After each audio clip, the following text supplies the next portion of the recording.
तो बेटा SY BCom का एक कैपिटल गेन का हमने सम लिया है 15 नंबर का। श्री तारक मेहता का ये सम है। तो यहाँ पे थोड़ा मैं आपको एक प्रैक्टिकली सम भी लूँगा, साथ साथ में मैं थ्योरी पार्ट भी आपको थोड़ा समझाता जाऊँगा, तो आपको इजीली सम में भी पता चल जाएगा और थ्योरी भी थोड़ी आप समझ जाओगे। तो यहाँ पे एक सम है, Shri Tarak Mehta has provided the following details for the previous year 22-23 compute taxable capital gain for the assessment year 2023-24। अब सबसे पहले कैपिटल गेन हमको कैलकुलेशन करना है, बट सबसे पहले आपको ये भी समझना पड़ेगा कि भाई कैपिटल गेन किसके ऊपर चार्ज होता है। तो कैपिटल गेन किसके ऊपर चार्ज होता है, तो यहाँ पे हम थोड़ा देख लेते हैं कैपिटल गेन के लिए। तो जैसे कैपिटल गेन का चैप्टर है, तो capital gain is nothing but the profit that you get when you sell off a capital assets.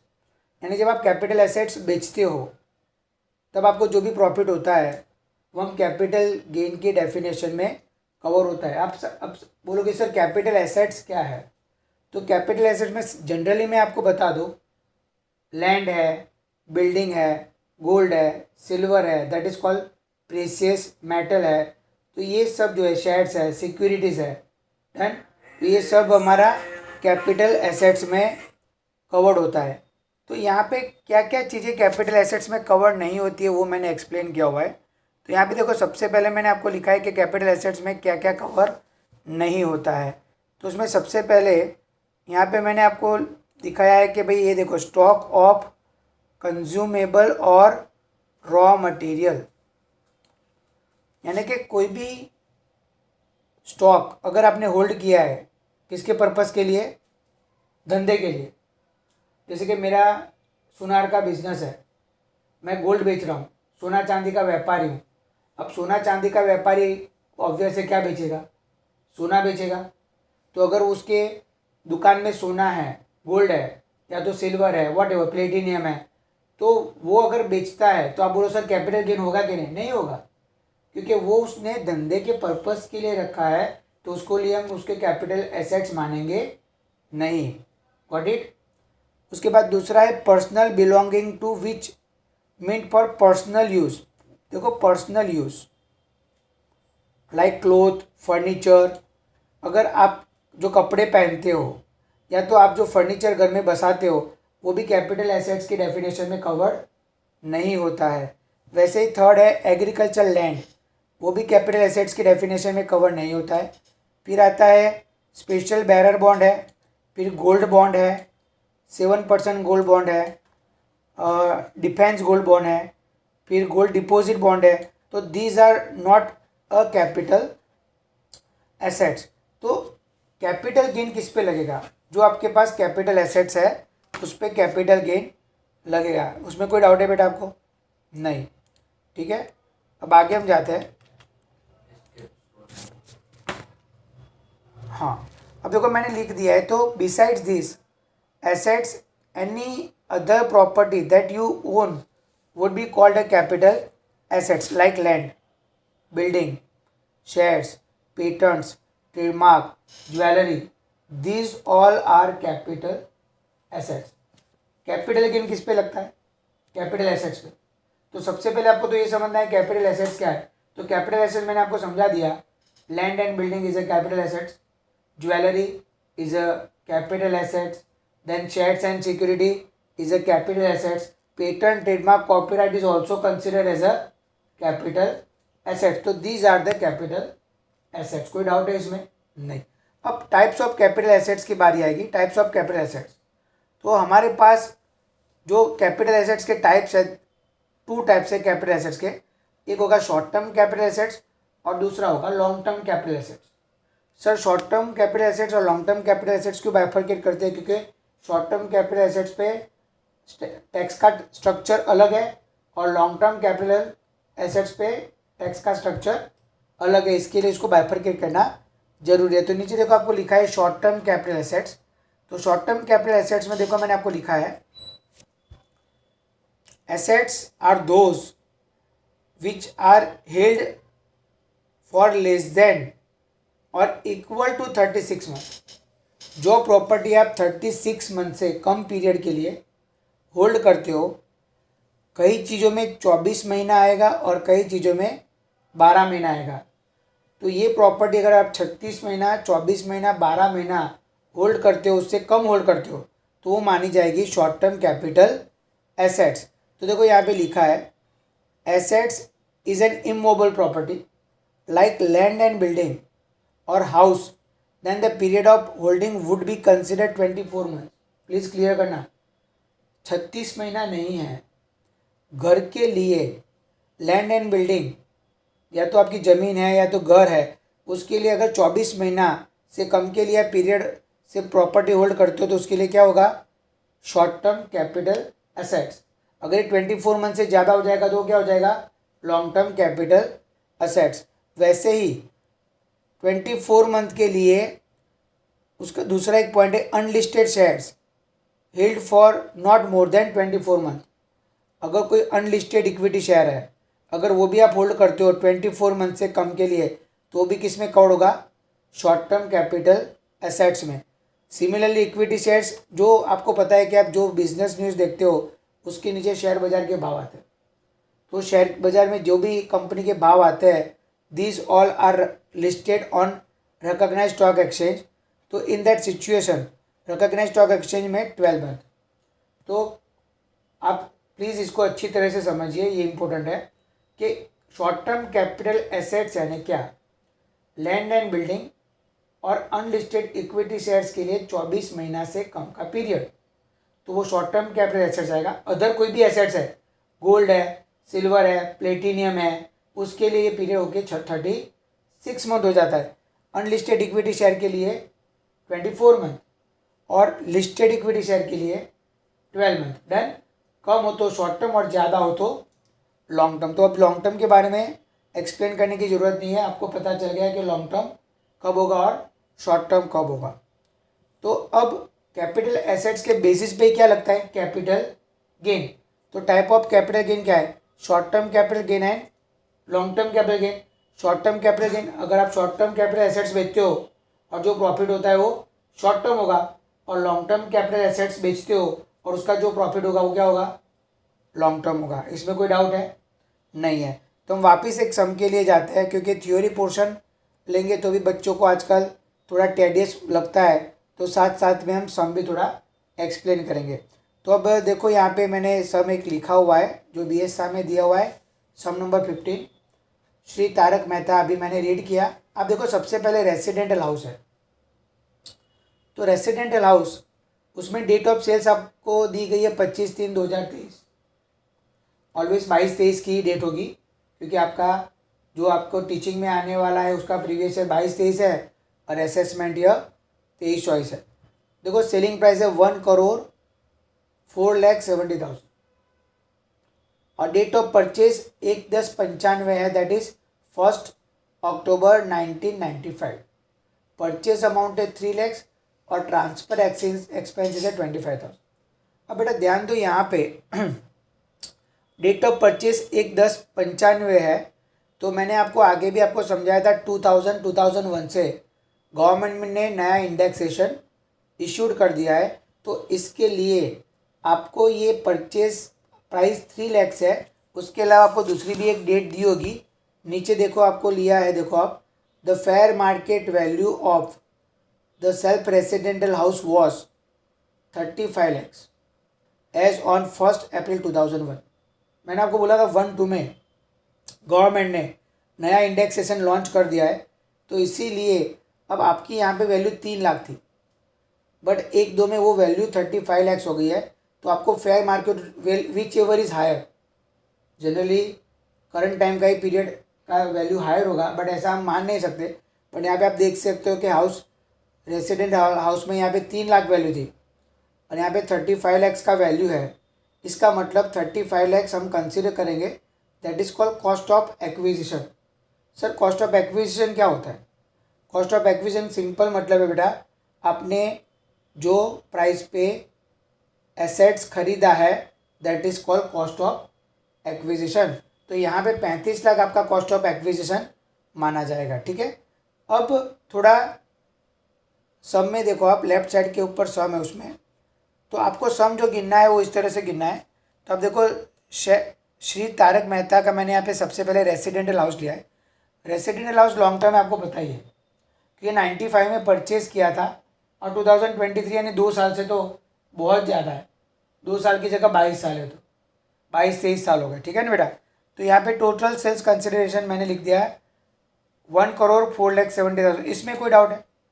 ये चार्ट बेटा कॉमन रहेगा, जितने भी आप सम कंप्यूट करोगे वेदर लॉन्ग टर्म या शॉर्ट टर्म, आपको ये चार्ट कॉमन रहेगा। तो देखो टोटल सेल्स कंसिडरेशन मैंने लिख दिया 1,04,70,000। इसमें कोई डाउट है?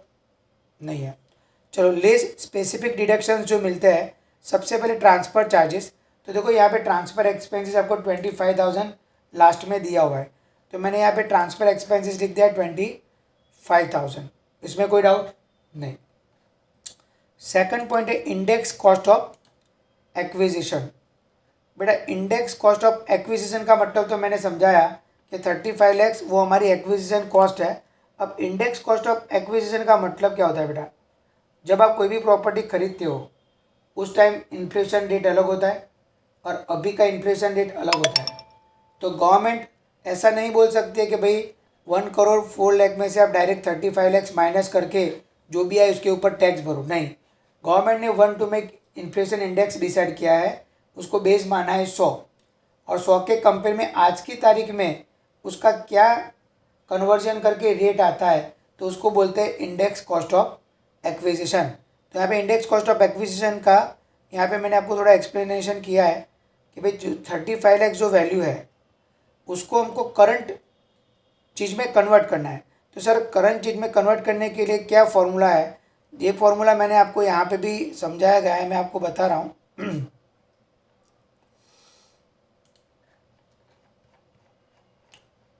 और ये पीडीएफ अगर आपको चाहिए तो आप हमको व्हाट्सएप भी कर सकते हो। देखो ये रहा indexation of cost. Indexation cost is done to a factor in inflation over the year when the capital assets is held by you.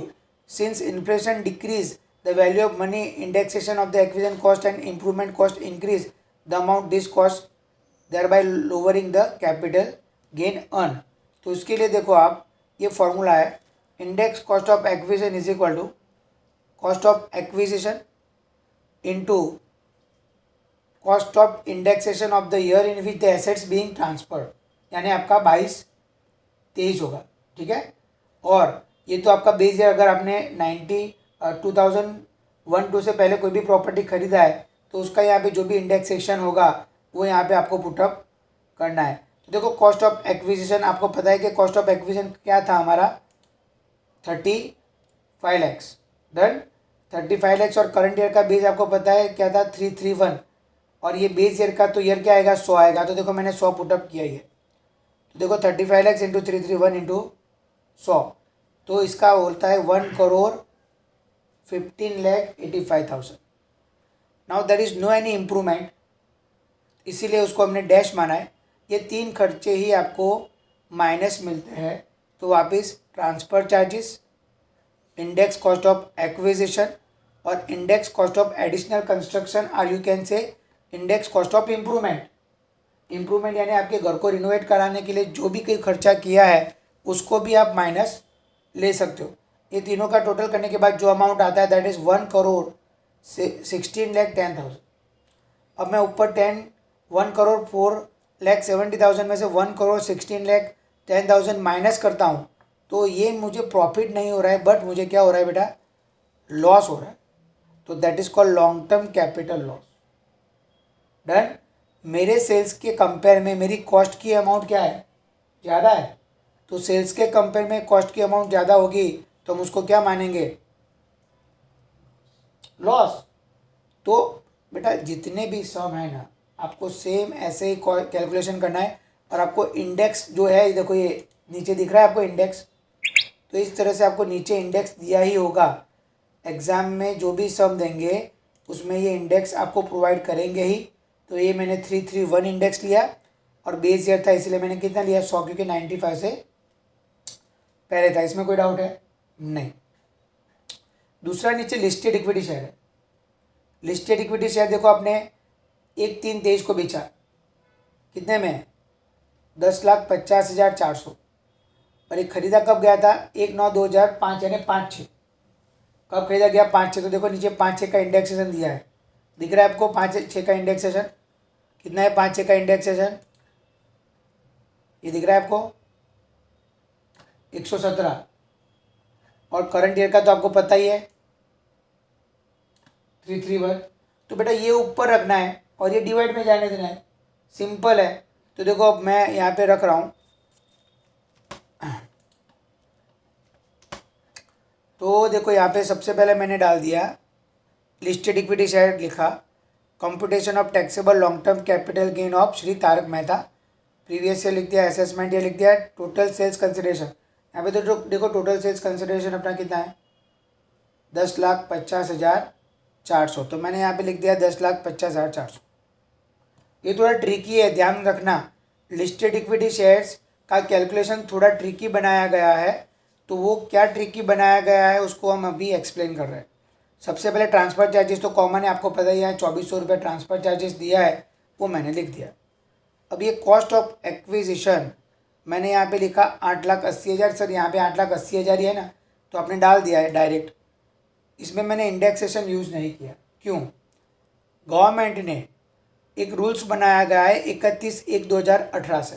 यहाँ पे आप देखोगे थोड़ी इन्फॉर्मेशन उसकी दी होगी, ये देखो, the listed shares of the company were subject to STT, the यानी सिक्योरिटी ट्रांजेक्शन टैक्स।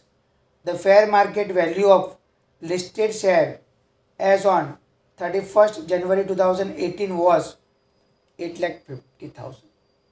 जब आपको 31/1/2018 का इस तरह से फेयर वैल्यू दिया हो, तो आपको लिस्टेड इक्विटी शेयर्स का कॉस्ट ऑफ एक्विजिशन, यहाँ पे ये कॉस्ट ऑफ एक्विजिशन बोलेंगे 8,80,800, पर आप डायरेक्टली ये नहीं रख सकते। उसको आपको 2 स्टेप में पहले उसको जस्टिफाई करना पड़ेगा, तब जाके आप लिस्टेड इक्विटी शेयर को इस तरह से पुटअप कर सकते हो। मैं बता देता हूँ, 2 स्टेप हमने नीचे लिखे ही है। देखो स्टेप 1 में मैंने लिखा है फेयर मार्केट वैल्यू 31/1/18 का शेयर का जो फेयर मार्केट वैल्यू है वो मुझे लिखना है। तो फेयर मार्केट वैल्यू आपको दिया 8,50,000 मैंने लिख दिया। Now actual sales price, actual sales price यहाँ पे हमने लिखा हुआ है, देखो एक्चुअल सेल्स प्राइस। तो एक्चुअल सेल्स प्राइस यहाँ पे आपने मेंशन किया हुआ है, देखो। तो एक्चुअल सेल्स प्राइस देखो 10,48,000 कैसे आया सर?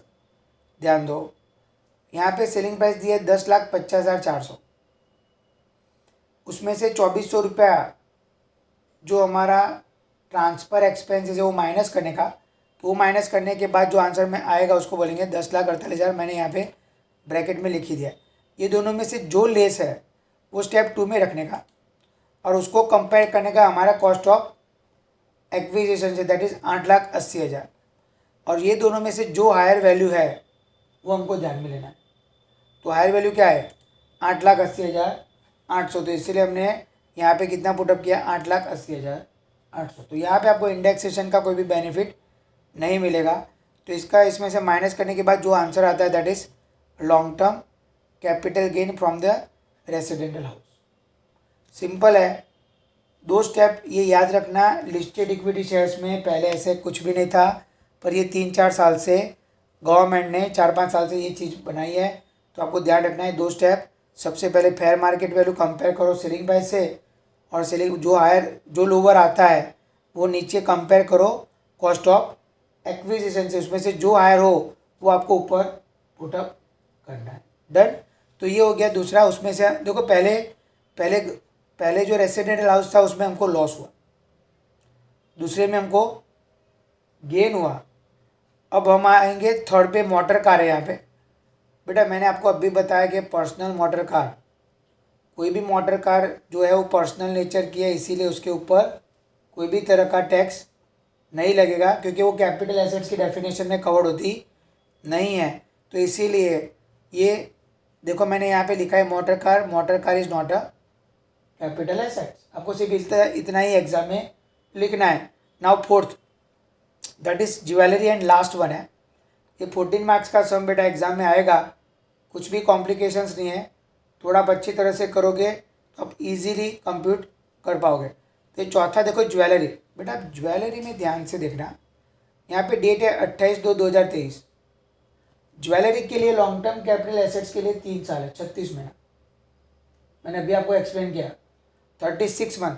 आप देखो ज्वेलरी परचेज किया था 1/11/20 को, 1/11/20 का 3 साल पूरा कब होता है? 1/11/23। बट हमने 1/11/23 के पहले ही ज्वेलरी को बेच दिया है, तो it's not a long term capital assets, it's a short term capital assets. तो शॉर्ट टर्म कैपिटल एसेट्स बेचने से जो भी गेन आता है उसको हम क्या बोलते हैं? Short term capital gain. तो इसीलिए देखो ये मैंने ज्वेलरी में शॉर्ट टर्म कैपिटल गेन यहाँ पे पुटअप किया है। ज्वेलरी में सेम ऊपर का तो जो है फॉर्मेट आपको कॉमन रखना है। नीचे टोटल सेल्स कंसिडरेशन 39 लैक्स यहाँ पे आपको दिया है। 39 lakhs is a selling price, दिख रहा है आपको 39 लैक्स? हाँ। उसके बाद देखो आप परचेज प्राइस, परचेज प्राइस कितना है? 31 लाख और ट्रांसफ़र चार्जेस 30,000। तो देखो मैंने यहाँ पे ट्रांसफ़र चार्जेस 30 लिख दिया और कॉस्ट ऑफ एक्विजिशन 31। इसमें हमको इंडेक्सेशन का फ़ायदा नहीं मिलेगा because it's a short term. Indexation का फ़ायदा किस में मिलेगा? सिर्फ लॉन्ग टर्म कैपिटल एसेट्स। तो हमने डायरेक्ट 31 लाख लिखना है, कोई भी इंडेक्सेशन 331 डिवाइड बाय 100 या तो ऐसा कुछ भी करने की ज़रूरत नहीं। देखो जानबूझ के आपको शायद इसका इंडेक्सेशन दिया हो, देखो इंडेक्सेशन दिया है, दिख रहा है आपको? जानबूझ के कि बच्चा कंफ्यूज हो जाए और ले लेके भाई परचेज का 20-21 है ना, या तो 19-20 है, तो बोले ये ले लेंगे। आपको याद रखना है कि ये इंडेक्सेशन उसके लिए है नहीं, इंडेक्सेशन किसके लिए बनाए? सिर्फ लॉन्ग टर्म कैपिटल एसेट्स के लिए। तो यहाँ पे 39 लैक्स में से ट्रांसफ़र चार्जेस और कॉस्ट ऑफ एक्विर माइनस के इम्प्रूवमेंट है नहीं, तो टोटल 3130 और उसका गेन हो गया 60,70,000। 60,70,000 that is short term capital gain. तो यहाँ पे total taxable long term capital gain हमारा पहले लॉस था पहले हाउस में, तो 11,40,000 लॉस था और 1,67,200 गेन हुआ। तो बेटा ओवरऑल हमको लॉस हो रहा है। तो ये लॉस मैंने लिखा है such capital loss we can not set up again short term capital gain but will be carry forward for next year. ये लॉस किसी के सामने सेट अप नहीं होगा, वो हम नेक्स्ट ईयर के लिए क्या कर सकते हैं? Carry forward. सब जब हमारा कैपिटल गेन होगा, कौन सा? लॉन्ग टर्म कैपिटल गेन होगा, तभी ये लॉस उसके सामने सेट ऑफ कर सकते हैं, शॉर्ट टर्म के सामने नहीं कर सकते। हाँ, शॉर्ट टर्म कैपिटल लॉस है वो लॉन्ग टर्म के सामने सेट ऑफ कर सकते हो, यानी शॉर्ट टर्म इज ए रामबाण। शॉर्ट टर्म कैपिटल गेन क्या है? रामबाण। लॉस क्या है? रामबाण। अगर शॉर्ट टर्म कैपिटल लॉस है तो you can set of against long term capital gain, but long term capital loss can not be set of against short term capital gain. तो शॉर्ट टर्म कैपिटल गेन 60,70,000 था, उसके ऊपर हमने जो tax भरना था वो भर दिया। अब सेक्शन 54 का एक पोर्शन होता है एग्जम्पशन का। यहाँ पे एक घर नीचे दिख रहा है रेसिडेंशियल हाउस जो हमने खरीदा है 9 लाख में, बट ऑलरेडी हमारा लॉन्ग टर्म कैपिटल लॉस है, तो इसको सेट ऑफ करने का कोई क्वेश्चन ही अराइज होता नहीं है। जब दूसरा सम आएगा तब रेसिडेंशियल हाउस का जो यूज़ होगा वो हम करेंगे, बट फिलहाल ये जो सम है यहाँ पे आपका कंप्लीट होता है। ये सम का आंसर भी अगर आपको चाहिए तो आपको मैं PDF में भेज दूंगा। तो यहाँ पे आप देख सकते हो ये 15 नंबर का सम का मैंने टोटली एक्सप्लेनेशन दिया है। अगर आपको कोई भी डाउट है, मेरा मोबाइल नंबर है, उसके भी आप कांटेक्ट कर सकते हो। यहाँ पे आपको जो भी एडवाइस दी जाएगी वो फ्री ऑफ में आपको दी जाएगी। Thank you.